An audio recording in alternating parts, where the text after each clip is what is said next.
ভাই এই যে আসেন দেখেন আমার ভেড়ার যে বাসস্থান সেটা আমি কিভাবে তৈরি করেছি। দেখেন মাটি থেকে প্রায় 2 ফিট 2.5 ফিট মতো উঁচা ঘরে মাচা করছি এবং বাইরে আর কি বাঁশ দিয়ে বা বাঁশের বাতা দিয়ে ফাঁকা ফাঁকা করে বেড়া দিয়েছি যাতে আলো বাতাস পর্যাপ্ত পরিমাণ যেতে পারে। আর উপরে আপনার পাটকাঠির বেড়া দিছি, স্বল্প খরচে হয়ে গেছে বুঝছেন।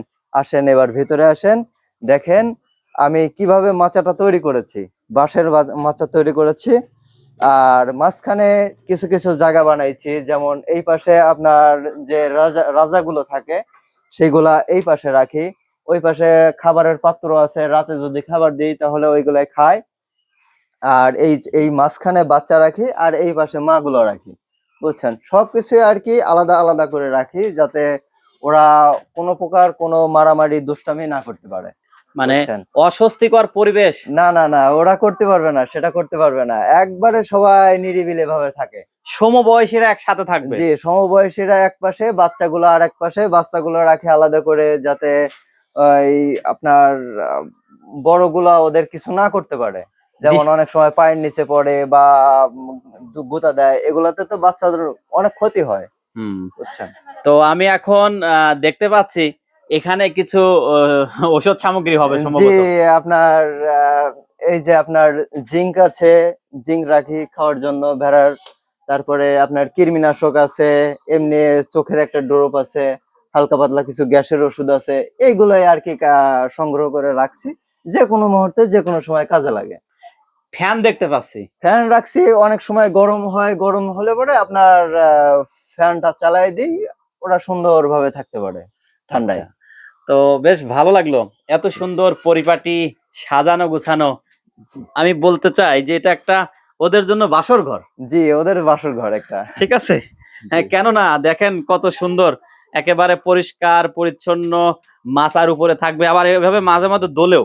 জি হ্যাঁ, জি, দোলাও। আবার খাবারের পট রাখা হয়েছে না? জি, তো মোটামুটি আমার খুব ভালো লেগেছে। তো এখন সাধারণ দর্শকদের উদ্দেশ্যে কি বলতে চান, যারা এই ভিডিওটি দেখছে কিংবা কিছু করবে বলে ভাবছে, তাদের জন্য আপনি কি বলতে চান? সাধারণ দর্শকদের উদ্দেশ্যে বলতে চাই যে বেকার বসে না থেকে কিছু করা ভালো। এর মধ্যে আছে ছাগল পালন আছে, আপনার ভেড়া পালন আছে, মুরগি পালন আছে, তবে এগুলার মধ্যে সবথেকে বেটার লাগছে আমার কাছে এই ভেড়া পালনটা। আচ্ছা, তো আপনার কাছে ভেড়া পালন লাগছে ভালো, জি ঠিক আছে, কিন্তু একজন ছাগল, গরু, মহিষ, এগুলো একজন ব্যক্তি ছাগল, গরু, হাঁস, মুরগি এগুলো পালন না করে এই ভেড়া পালনে কেন আসবে? এর সর্বপ্রথম সুবিধা অল্প স্বল্প খরচে এগুলো পালা যায়। আর দলবদ্ধ প্রাণী যে কোনো খাবার খায়, এটাই হচ্ছে সবচেয়ে বড় সুবিধা। আর আরো একটা বড় সুবিধা আছে, সেটা হচ্ছে রোগবালাই অনেক কম, অনেক রোগবালাই অনেক কম, স্বল্প খরচে এদের চিকিৎসা করা যায়। থাকার আর জায়গা? আর থাকার জায়গাটা আপনার মাটি থেকে একটু উঁচা করতে হবে, যেমন আমার আমার শেডটা আমি বানাইছি আপনার মাটি থেকে উঁচা করতে হবে যাতে ওদের প্রসাব পায়খানা সবকিছুই আর কি আহ ওদের শরীরে যাতে না লাগে, দুর্গন্ধ না হবে না, আপনার ওদের কোনো রোগ বালাই হবে না। তো আপনি যেমন একটি দিয়ে শুরু করেছিলেন, আজ 2026 সাল, জি, কিংবা আজ 5 বছর চলতেছে আমার। হ্যাঁ 5 বছর চলছে, জি, 27টি এর মধ্যে খাওয়া হয়েছে, বিক্রি করা হয়েছে। তো একজন নতুন উদ্যোক্তা সে কয়টা দিয়ে শুরু করতে পারে বলে মনে করেন? আমার মতে আপনার বেশি দিয়ে শুরু করার প্রয়োজন নাই, যেমন 5-10টা নিয়ে শুরু করলে পরে সবচেয়ে বেটার হয়। কারণ কিছুদিন গেলে পরে আর কি এমনিতেই বাচ্চা আসবে। একটা রাজা আর দেখা যাচ্ছে 8-10টা না রানী নিয়ে যদি শুরু করে, কিছুদিন পরে এমনিতেই বাচ্চা আসবে। তো আপনার পালতে পালতে আর কি অভিজ্ঞতা আসবে, সবকিছুই আসবে বুঝছেন।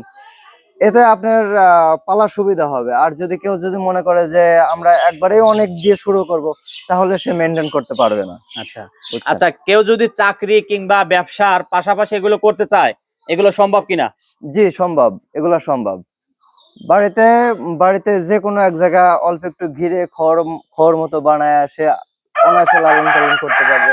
আবার যদি কেউ মনে করে যে আমি সবসময় ঘরে রেখে পালন করব, যে এরকম একটা ছোট্ট করে একটা ঘর তুলবে, সুন্দর করে পালতে পারবে। এই ঘরে কত খরচ হয়েছে আপনার? এই ঘরে খুবই সামান্য খরচ হয়েছে আমার, 30-35 হাজার টাকা মতো খরচ হয়েছে। 30-35 হাজার টাকার জি, মধ্যে হয়ে গেছে। একেবারে স্বল্প খরচে ঘরটা করছি। যেমন উপরে একটু টিন দিয়ে বা টিনের চাল দিচ্ছি, আর নিচে সবকিছু পাটকাঠি এবং মাচা করছি বাঁশ দিয়ে। হুম। আর সবচেয়ে একটা আশ্চর্য বিষয় হচ্ছে, একটু আগায় আসেন, দেখেন আমি নিচে ফ্লোরটা করছি পলি দিয়ে।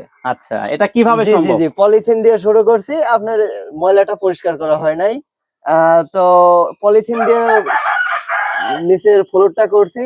এক পাশ থেকে পানি দেবো, অন্য পাশ দিয়ে ধুয়ে বেরোয় চলে যাবে, বুঝছেন? এই সুবিধার জন্য। সবচেয়ে সুবিধা হচ্ছে এটা। আলহামদুলিল্লাহ। হ্যাঁ, এখন আমার কাছে কথা নেন, ক্যামেরাটা আপনি, ঠিক আছে? সেকেন্ড ওটে। হ্যাঁ প্রিয় দর্শক শ্রোতা, চিন্তা ভাবনা আর সঠিক পরিকল্পনা একজন উদ্যোক্তাকে কোথায় নিয়ে যায়, তার একজন উদ্যোক্তাকে কোথায় নিয়ে যেতে পারে তার বাস্তব উদাহরণ আমাদের এই আবু সাইদ ভাই। এই খামারটি দেখে আমার এত ভালো লেগেছে যা বলে শেষ করতে পারবো না। সাজানো গুছানো, পরিপাটি, দুর্গন্ধ মুক্ত একটি খামার, এই ভেড়ার খামার। প্রিয় দর্শক শ্রোতা, চলুন যেখানে রাখা হয়েছে ভেড়াগুলো সেখানে গিয়ে আরো কিছু তথ্য জেনে আসি। ওখানে যাই। তো আপনি মূলত এগুলো সেল দেন কিভাবে?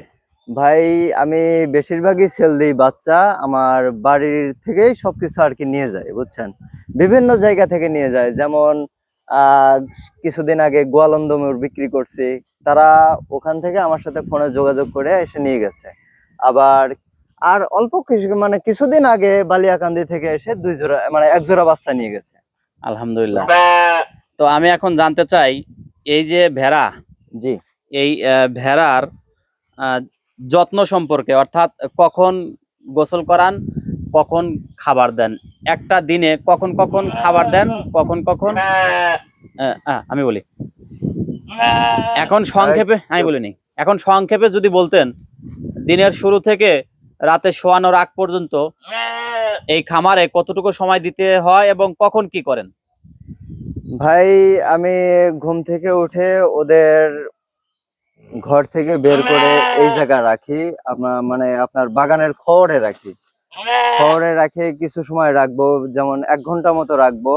এই 1 ঘন্টা আমার কাজ, ওরা কোনো অসুস্থ আছে কিনা বা ওদের কোনো সমস্যা অসুবিধা হয় কিনা সেটা দেখবো। তারপরে আপনার কিছু খাবার দেব, এবং কিছু 8টা 10টা বাজলে পরে, 8টা 9টা বাজলে পরে দেখবো যে যদি ঘাসে থেকে কুয়াশা শুকায় যায়, সেই সময় মাঠে ছেড়ে দেব, ওরা সেই সময় খাবে।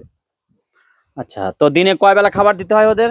সকালে আপনার 2 ঘন্টা 2.5 ঘন্টা মাঠে যদি চড়ায় খাওয়াই, তাহলে 2-2.5 ঘন্টা খাওয়াবো, এবং বাড়ি নিয়ে আসবো। বাড়ি নিয়ে আসার পরে পানি খাওয়ায় রেখে দেবো, সুন্দর করে বাগানে রেখে দেবো। আবার আপনার বিকাল বেলা আপনার 4টা থেকে 6টা বা 6:30 পর্যন্ত খাওয়াবো।